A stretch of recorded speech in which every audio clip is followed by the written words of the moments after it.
গরম, প্রচণ্ড গরম। গত 4 দশকের রেকর্ড ভাঙা এই গরমই এখন বাংলাদেশের সবচেয়ে বড় ইস্যু। পাড়া, মহল্লা, চায়ের দোকান সবখানেই আলোচনার কেন্দ্রবিন্দু তাপমাত্রার ওঠানামা। এই গরমে শিক্ষা প্রতিষ্ঠান তো বটেই, অনেকটাই স্থবির হয়ে পড়েছে জনজীবন। তীব্র তাপদাহের কারণে 27 এপ্রিল পর্যন্ত সশরীরে ক্লাস কার্যক্রমের পরিবর্তে অনলাইন কার্যক্রম গ্রহণ করেছেন জগন্নাথ বিশ্ববিদ্যালয়ের প্রশাসন। শিক্ষার্থীদের পদচারণায় মুখরিত ক্যাম্পাসে এখন খাঁ শূন্যতা। শিক্ষার পাশাপাশি জীববৈচিত্র্যে সমৃদ্ধ ক্যাম্পাসে পশুদের খাদ্য সংকট সমাধানের উদ্দেশ্যে তাই নিয়মিত খাবার কার্যক্রম পরিচালনার বিশেষ নির্দেশনা ভিসি মহোদয়ের।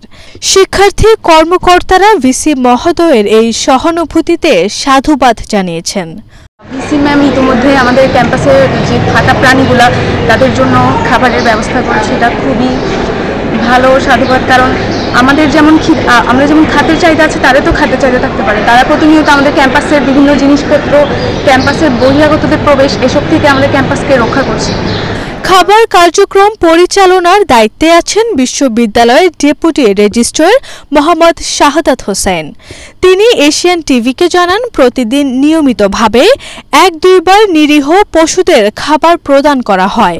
তার বক্তব্য অনুসারে ক্লাস চলাকালীন অবস্থায় শিক্ষার্থীদের উচ্ছিষ্ট খাবার ও ক্যান্টিন থেকে প্রাপ্ত খাবারের যে চাহিদা পশুদের রয়েছে, সে সমন্বয় বজায় রাখতে প্রশাসন সর্বোচ্চ প্রচেষ্টা চালাচ্ছে।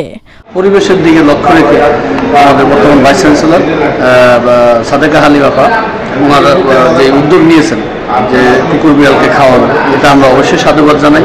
এটা একটা মাইলফলক হিসেবে থাকবে। তিনি খাবার প্রদানের দায়িত্ব অর্পণ করেছেন বিশ্ববিদ্যালয়ের নিরাপত্তা কর্মী নূর ইসলামের ওপর।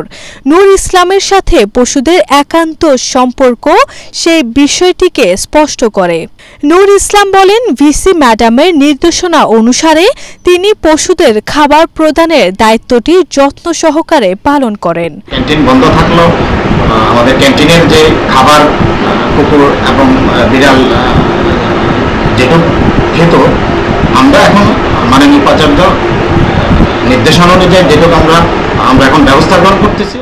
এই কাজে আরও একজন নিরাপত্তা কর্মী তাকে সাহায্য করেন বলে জানান নূর ইসলাম। আরভি ইসলাম হিমু, এশিয়ান টেলিভিশন।